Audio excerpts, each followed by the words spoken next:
do what's best for them no matter what. I mean, they could be your good, I've had great friends, and I've been out of town and go on vacation just for the weekend, and they find the perfect house, and on Sunday the agents say, well, I'll tell you what, this is going fast. I've had a lot of activity today. If you want this, you better jump on it. And they just go with it.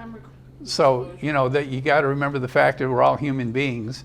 And when we see something we really want and they can't get a hold of you immediately, you know, the opportunity is to go to anywhere because they've got all these other agents that are ready to help you, you know, and advertiser number one in that area. So, well, give them a call.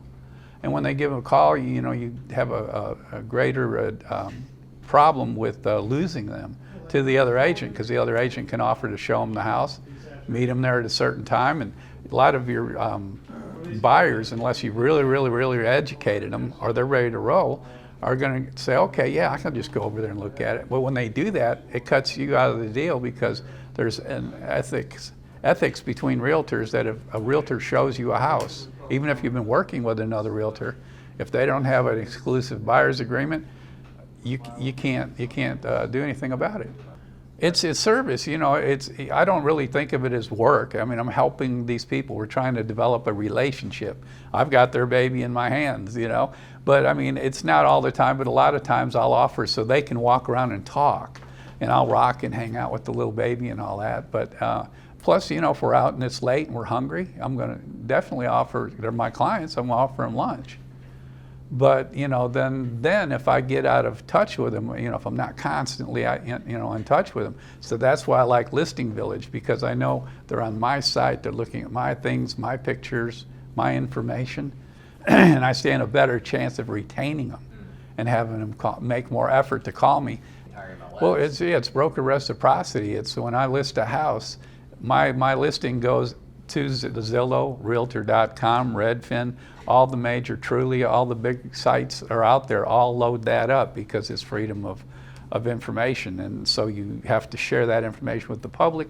Therefore, you have to share that information with these entities like a Zillow, which was started by the guy that started Expedia, which has Bookings.com. It's all Uber, Lyft, all those companies are go-betweens that have gotten so big and huge in their advertising that they've actually taken over the business. Although they're not in the real estate business, they're not in the taxi business, but they're reaping the rewards. And it's so big and massive with their advertising dollars, they appear to be the do-all, be-all, and have-all out there in the world of finance and housing.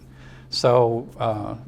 But they're taking it for free from us and reselling it back to us. And if we pay them enough money, talking about the realtors, then we can appear up there on our page where the house is their advertising. But they do TV commercials and all of that, so they're in people's homes all the time, where it's hard to be in people's homes. But my system is that I work with people I know. And I've got my own website, Listing Village, and so I, introduce that to them on the front end and say, don't get distracted by the other sites because they'll offer you this, sell you that, do this, do that. Take your information where, this is you and me. We're working together as a team to find you a home or to sell your home. So Listing Village has been just dynamic and unparalleled as far as working with clients. People have the assumption that if I call the listing agent, especially my foreign clients, for some reason they have it in their head, call the listing agent, you'll get a better deal. And so they'll go on to the big national sites and they'll look for whoever has it listed and call them and try to work a deal out. But on the Listing Village site, I appear on every single listing that comes up. Every place they go, there I am. So, and they trust me. We've built a relationship. We have a relationship. So it's easy for them to go ahead and be reminded constantly to call me for that house and not lose them off to the listing agent, so to speak. My philosophy is that I pretend I have the money they have that they're going to use to buy a home or the money they need to sell a home. And based on 30 years of experience, I pretend I'm them. This is the money I have. Where would I go? Where would I go buy a house knowing that I'd get good appreciation, I'd be in a good neighborhood, I'd be in an area of growth, and I would use that dollar amount to bring them to those neighborhoods. And then we drive to neighborhoods because people buy neighborhoods, not houses. They buy the house, but where do you want to live? Excuse me. It's probably somebody trying to sell me a realtor ad.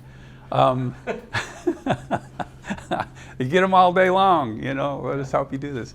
But it's going back to what I was saying is I try to introduce them to neighborhoods. Where do you want to go home at night? You know, there are nice houses all over the place, you know, all over town, but you might not want the neighbors you got next door or the junkyard and it's happened before because all you see is a beautiful picture of the home and it's kind of like Facebook, you know, everything's wonderful, everything's beautiful.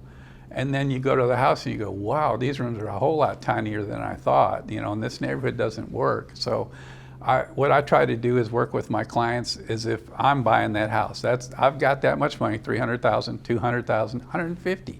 That's all I got. So where am I going to go to get the best bang for my buck and have a home in a safe area for my family? And another thing too is my type of business is a referral-based business. And if I don't treat my clients right, if I don't bring them to a home, if I don't do what I say, then I've lost future business because I rely on my clients and I let them know that to tell others about me. And nobody wants to tell others about somebody that screwed everything up, didn't come through, and didn't do as they say. So you have to set the example of what you're going to do and set the parameters of what you can do for them and follow up and follow through. And another thing too is the reliability of Listing Village. It's updated here, it's built here in Arkansas. It covers the whole state of Arkansas, but it's updated constantly every 10 minutes, I believe. And so when my people are looking, they're looking at real-time houses, what's really available, what's out there. And on the big national brands, you got somebody in Seattle doesn't know what's going on in Little Rock. They're using court records that aren't updated. They could be a month behind before the courthouse updates that the house is bought and sold and it's already people living in it. But a lot of the big websites still show it as available, you know, and get everybody fired up about it. And they call me and I go, no, that house sold 2 months ago, you know, it's closed. And so it gets frustrating for the consumer to find a good, reliable place to search. And so I tell them up front that Listing Village is the place to search. And you're protected, like I say, no one's downloading cookies on you and getting all kinds of information.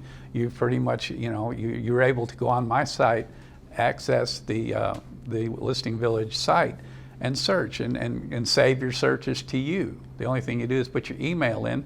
I've got your email because we're working together anyhow. It goes no further than that. The cold calling and the stuff, it works sometimes, but it's kind of like throwing out, you know, something to see what sticks.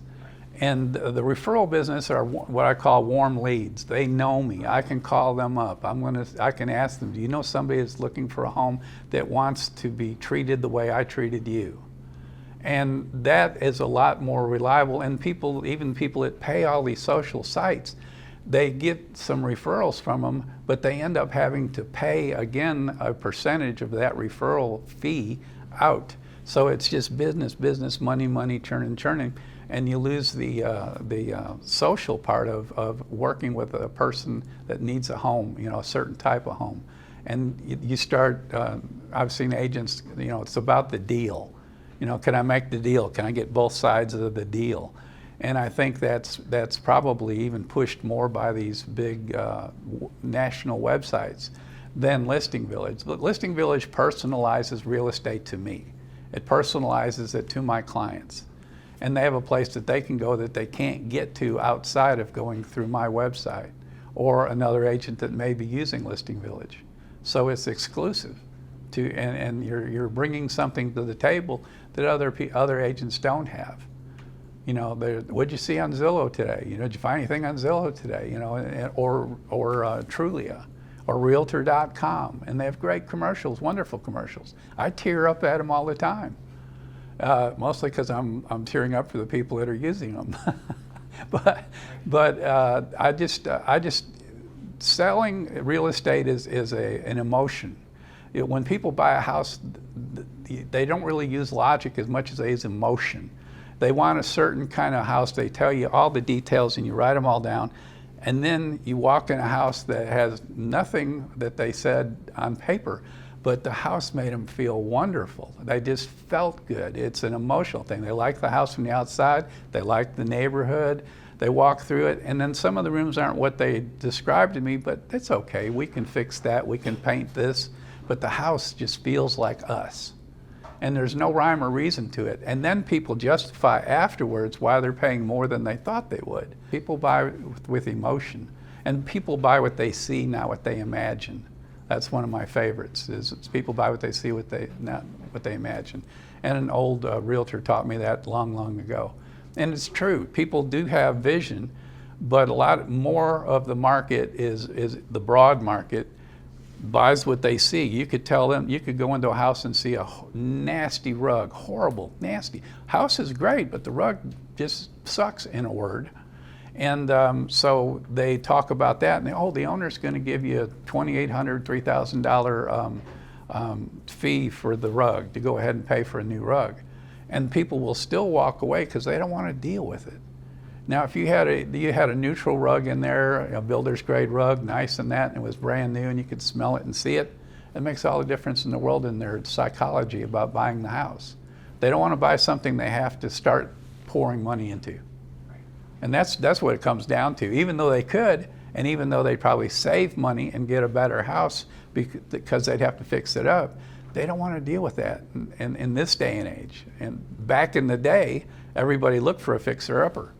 And they have shows on TV with fixer-uppers. But the reality is, people don't have time or the ambition to take a house and start gutting it, opening up walls, trying to update it to modern standards and desires. The searching process is where you tend, as an agent, can lose clients because people, and even ourselves, do what's best for us and our families. We it's like, Joe, I was going to buy this car from you, but I have a cousin or I had a friend that showed me this other car and I really wanted it and I could get it right then and there. So, but next time I see you, I promise I'll buy a car from you. And it happens in real estate too. I've had many clients we developed a friendship, but I was out of town. They found what they wanted then. They didn't want to lose it. They had the other agent sitting there going, I can help you out. And boom, I had to come back to town and be excited for them because they found the house of their dreams.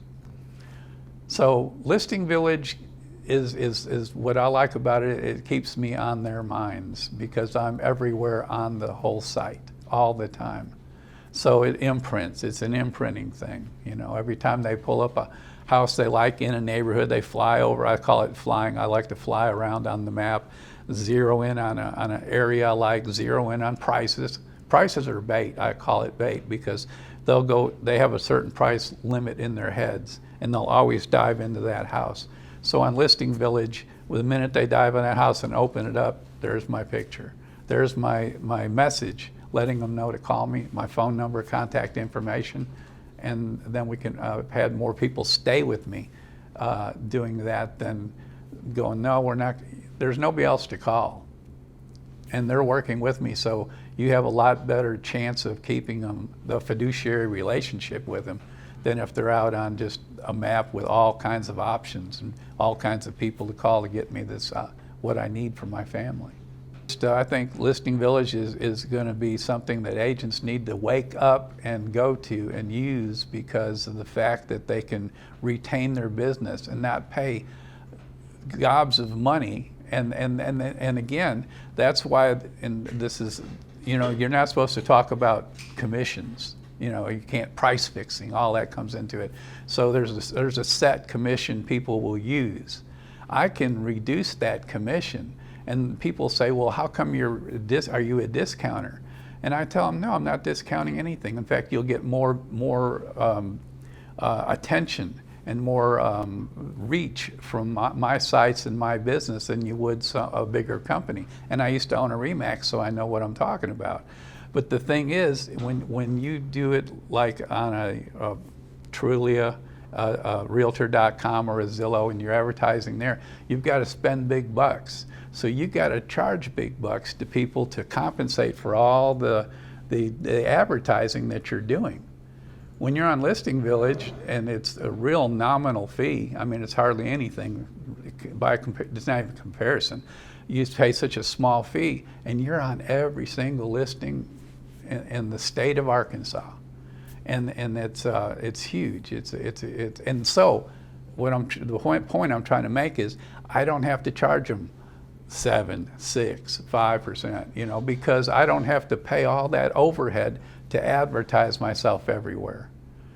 So I work with my clients that know me. I put them on a site that shows me on every listing there is, so that it's like we're just working together to find the home, and it creates a better bond than sending them out to the world of razzle-dazzle Hollywood. And that's what some of those sites are. It's just all bells and whistles and stuff. This is just really cut and dry. This is showing you what's there and what's current and what you can afford and where you could live.